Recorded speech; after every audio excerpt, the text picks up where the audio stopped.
मित्रों, आज के प्रथम 20 मिनट में मैं आपके सामने 20 बातें रखने वाला हूं। आशा करता हूं कि आप उनको याद रखें अथवा लिख लें। न लिख पाए, न याद रख पाए तो बाद में भी आपको कोशिश करूंगा कि एक एक बात आपको ध्यान कराई जाए।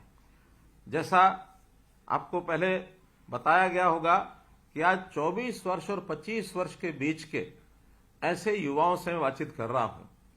हालांकि हर दिन किसी न किसी एक लाभार्थी वर्ग से बात करता हूं, लेकिन आज मन में आया कि हमारे जो देश के कर्णधार, भविष्य के हमारे ऐसे नागरिक जिनके कंधों पर इस देश का भविष्य निर्भर है, उनसे बातचीत की जाए।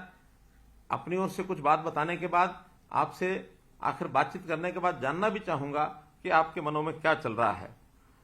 ये आयु एक ऐसा पड़ाव है, जैसा हम जानते हैं कि जीवन को हमारे शास्त्रों में 4 हिस्सों में बांट करके देखा गया है कि 25 वर्ष तक की आयु तक ब्रह्मचर्य आश्रम, 50 वर्ष तक की आयु तक गृहस्थ आश्रम और 75 वर्ष तक की आयु तक वानप्रस्थ, उसके बाद संन्यास। अब ये योजनाएं आखिर समाज में व्यवस्थाएं बनाने के लिए की गई थी। अब भले ही थोड़ा बहुत अंतर आया हो, लेकिन कमोबेश ये व्यवस्थाएं, इन अवस्थाओं में से हमको निकलना पड़ता है।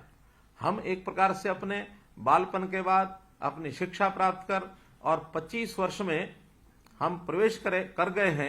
बहुत कुछ मन में चल रहा होगा, तो एक तो जो कुछ हमारे मन में चल रहा है उसको निश्चित रूप से विचार करें। ये एक पहली मेरी आपसे बात है कि विचार करें, गहराई से करें, ताकि हम आगे बढ़ें।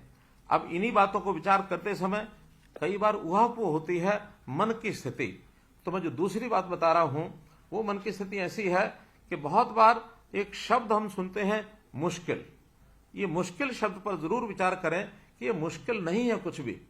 कोई भी कठिनाई आए उसको हम चुनौती माने कि चुनौती के नाते से अगर हम उसका मुकाबला करेंगे तो हमारे जीवन का उद्देश्य ये पूरा हो जाएगा। और जब भी कभी ये चुनौती यानी भारी पड़ती है तो समझो कि हम उसको दूर करने के लिए सफलता भी हमारे सामने उतना ही जल्दी आती है। हम सफल होते हैं, उसको अनुभव, उपलब्धि का अनुभव ये कहा जाता है। तो इन स्थितियों में हमारी क्षमताओं का विकास भी होता है और हम ताकतवर बनकर के उभरते हैं। इसलिए ये आयु ऐसी है, इसमें इन बातों का ध्यान रखना बहुत आवश्यक है।